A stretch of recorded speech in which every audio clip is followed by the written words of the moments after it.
Z5 ಇರುವಾಗ ನೀವು ನಿಮ್ಮ ನೆಚ್ಚಿನ ಶೋಗಳನ್ನ ಎಂದಿಗೂ ಮಿಸ್ ಮಾಡಿಕೊಳ್ಳುವುದಿಲ್ಲ. ಅದು ಸಂಪೂರ್ಣ ಉಚಿತವಾಗಿ. ಈಗ ಫುಲ್ ರೆಡಿ ಆಗಿದ್ರೆ ಸೂರಜ್ ಕಳಪ್ಪ. Okay start. Hi everyone. ಇಂಗ್ಲೀಷಲ್ಲಿ ಕರೆಕ್ಟ್ ಆಗಿದೆ. ಈಗ ಮೀಟಿಂಗ್ ಇರೋದು ಬೆಂಗಾಲಿ ಕ್ಲೈಂಟ್ ಜೊತೆಗಲ್ವಾ, ಬೆಂಗಾಲಿಯಲ್ಲಿ ಮಾತಾಡಪ್ಪ. ಹಾಯ್, ಶುಭ ಸೋಕಾಲ್, ಅಪ್ನಾರ್ ಶಾತೆ ಪರಿಚಿತ. ಕರೆಕ್ಟ್. ನೆಕ್ಸ್ಟ್ ಲೈನ್ ಏನು ಹೇಳು? ನೆಕ್ಸ್ಟು ಆಪ್ನೋ ಕ್ಯಾಮೋನ್ ಅಚಿನ್ ಅಂದರೆ ಹೌ ಆರ್ ಯು ಅಂತ. ಹಾ, ಅಪ್ನಾರ್ ಶಾತೆ ಪರಿಚಿತ, আপনি কেমন আছি? আমি আপনাকে স্বাগত জানাই ಅಂದ್ರೆ ಐ ವೆಲ್ಕಮ್ ಯು ಆಲ್. ಕರೆಕ್ಟಾ? ಪರ್ಫೆಕ್ಟ್ ಗೆಳೆಯ. ಇದು ಬೇಕಾಗಿದ್ದು. ಇಷ್ಟು ಹೇಳಿದ್ರೆ ಸಾಕಣ. ಏನ್ ಬೇಕಾಗಿರೋದು? ಅದು ಇವತ್ತು ಕ್ಲೀನ್ ಜೊತೆ ಒಂದು ಮೀಟಿಂಗ್ ಇತ್ತು, ಅದಕ್ಕೆ ಪ್ರಾಕ್ಟೀಸ್ ಮಾಡ್ಕೋತಾ ಇದ್ದ. ಈ ಗ್ರೇಟ್ ಬಿಸ್ನೆಸ್ ಮ್ಯಾಗ್ನೆಟ್ ಗೌತಮ್ ದಿವಾನ್ ಅವರು ಮೀಟಿಂಗ್ ಪ್ರಾಕ್ಟೀಸ್ ಮಾಡ್ತಿದಾರಾ? ಅಲ್ಲ ಗೌತಮ್ ಅವರೇ, ಬುದ್ಧಿ ಬಂದಾಗ್ಲಿಂದ ನೀವು ಮೀಟಿಂಗೇ ಮಾಡ್ತಿದ್ರ. ದಿನದಲ್ಲಿ 12 ಗಂಟೆ ನೀವು ಮೀಟಿಂಗ್ ಅಲ್ಲೇ ಕೂತಿರ್ತೀರ, ನಿಮಗೆ ಪ್ರಾಕ್ಟೀಸ್ ಬೇಕಾ? ಇದು ಹೆಂಗಿದೆ ಅಂದ್ರೆ ನೀನು ಸ್ವಿಮ್ಮಿಂಗ್ ಕೋಚಿಂಗ್ ಕ್ಲಾಸ್ಗೆ ಅಡ್ಮಿಷನ್ ತಗೊಂಡಾಗಿದೆ. ಅದು ಹಾಗಲ್ಲ, ನಾವು ಎಷ್ಟೇ ಪರ್ಫೆಕ್ಟ್ ಆಗಿದ್ರು, ಕಾನ್ಫಿಡೆಂಟ್ ಆಗಿದ್ರು, ಒಂದೊಂದ್ಸತಿ ನರ್ವಸ್ ಆಗಿಬಿಡುತ್ತೆ. ಹಾಗಾಗಬಾರ್ದು ಅಂತ ಪ್ರಾಕ್ಟೀಸ್ ಮಾಡ್ತಾ ಇದ್ದೀನಿ ಅಷ್ಟೇ. See, for me practice makes perfect ಅನ್ನೋದಕ್ಕಿಂತ perfect practice makes everything perfect ಅನ್ನೋದು ನನ್ನ ಸಿದ್ಧಾಂತ. ಸೂಪರ್ ಗೆಳೆಯ, ಕರೆಕ್ಟಾಗಿ ಹೇಳಿದೆ. What a wonderful thought. ನಿಜಾನೇ, ನಮ್ಮನ್ನು ನಾವು ಯಾವಾಗಲೂ ತಿದ್ಕೋತಾ ಇರಬೇಕು, ಕಲಿತಾ ಇರಬೇಕು. ಅವಾಗಲೇ ನಾವು ಪ್ರೋಗ್ರೆಸ್ ಆಗೋದಕ್ಕೆ ಸಾಧ್ಯ. ಈಗ ಹೇಳಿ, ಈಗ ನಿಮ್ಮ ಹೆಸರೇನು ಅನ್ನೋದನ್ನ ಬೆಂಗಾಲಿಯಲ್ಲಿ ಹೇಗೆ ಕೇಳ್ತೀರಾ? ಆಪ್ನಾರ್ ನಾಮ್ ಕಿ. ಕರೆಕ್ಟ್ ಗೆಳೆಯ. ಓಕೆ, ಮತ್ತೆ ನೀವು ಹೇಗಿದ್ದೀರಾ ಅನ್ನೋದಕ್ಕೆ? ಈಗ ತಾನೇ ಕಲಿತೆ. ಅಪ್ನಿ ಕೆಮನ್ ಆಚಿ. ಕರೆಕ್ಟ್. ಓಕೆ, ಊಟ ಆಯ್ತಾ ಅಂತ?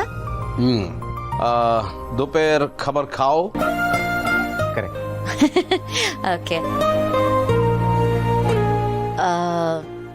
ನೀವು ತುಂಬಾನೇ ಚೆನ್ನಾಗಿದ್ದೀರಾ ಅನ್ನೋದಕ್ಕೆ? ಓ, ಅತ್ತಿಗೆ ಅವರು ಈ ರೂಟಲ್ಲಿ ಬರ್ತಾ ಇದ್ದಾರಾ? ಓಹೋ ಅಪ್ಪ ಆನಂದ, ಇವೆಲ್ಲ ನನಗೆ ಗೊತ್ತಿಲ್ಲ. ಸ್ವಲ್ಪ ಅದು ತುಮಿ ಖೂಬ್ ಭಾಲೋ. ಹಾ, ತುಮಿ ಖೂಬ್ ಬಾಲು. Thank you. ಐ ಮೀನ್, ನಾವು ನಿಮ್ಮೋರು ಅನ್ನೋದಕ್ಕೆ? ನನಗೆ ದೇವರಣೆಗೂ ಇವೆಲ್ಲ ಗೊತ್ತಿಲ್ಲ.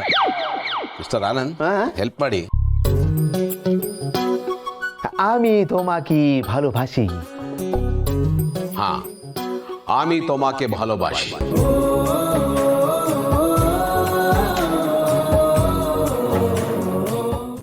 ವಾವ್ ಗೆಳೆಯ, ಕರೆಕ್ಟಾಗಿ ಹೇಳಿದೆ. ಇದು ಬೇಕಾಗಿದ್ದು. ಸರಿ, ಹಾಗೆ ಎಕ್ಸ್ಕ್ಯೂಸ್ ಮೀ, ಟೈಮ್ ಆಗ್ತಾ ಇದೆ ಮೀಟಿಂಗ್ಗೆ. Ananda, bye. Okay, bye, all the best. Thank you. Bye bye. ಇಲ್ಲ ಗೆಳೆಯ, ಈಗ ಮಾತಾಡ್ದಲ್ಲ ಬೆಂಗಾಲಿ, ಅದಷ್ಟು ಕರೆಕ್ಟಾಗಿದೆ ಕಣೋ. ಆದ್ರೆ ಕೊನೆ ಲೈನ್ ಹೇಳ್ದಲ್ಲ, ಆಮಿ ತೋಮಾಕಿ ಬಾಲು ಭಾಷಿ, ಅದನ್ನ ಮಾತ್ರ ಹೇಳ್ಬೇಡ. ಯಾಕೆ? ನಾವು ನಿಮ್ಮವರು ಅಂತ ಚೆನ್ನಾಗಿದೆಯಲ್ಲ. ಅದು ಹಾಗಲ್ಲ ಗೆಳೆಯ. ಆಮಿ ತೋಮಾಕೆ ಬಾಲೋ ಭಾಷಿ ಅಂದ್ರೆ ಐ ಲವ್ ಯು ಅಂತ ಕಣ. ಈಗ ನಾನು ಬೆಂಗಾಳಿನಲ್ಲಿ ಐ ಲವ್ ಯು ಅಂತ ಹೇಳಿದ್ನ ಅವ್ರಿಗೆ. ಕಣ, ನೋಡ್ದ ಎಷ್ಟು ಸುಲಭ ಅಂತ. ಇದನ್ನ ಹೇಳಕ್ ಒದ್ದಾಡ್ತಾ ಇದ್ದಲ್ಲ ನೀನು. ಅವ್ರಿಗೆ ಅರ್ಥ ಆಗಿರಲ್ಲ ಅಲ್ವಾ? ಒಂದ್ ವೇಳೆ ಅರ್ಥ ಆದ್ರೂ ಏನು ತಲೆ ಕೆಡಿಸ್ಕೋಬೇಡ, ಅವ್ರು ಖುಷಿ ಪಡ್ತಾರೆ. ಓಕೆ, ಬಾ. ಆಮಿ ತೋಮಾಕೆ ಭಾಲೋಭಾಷಿ.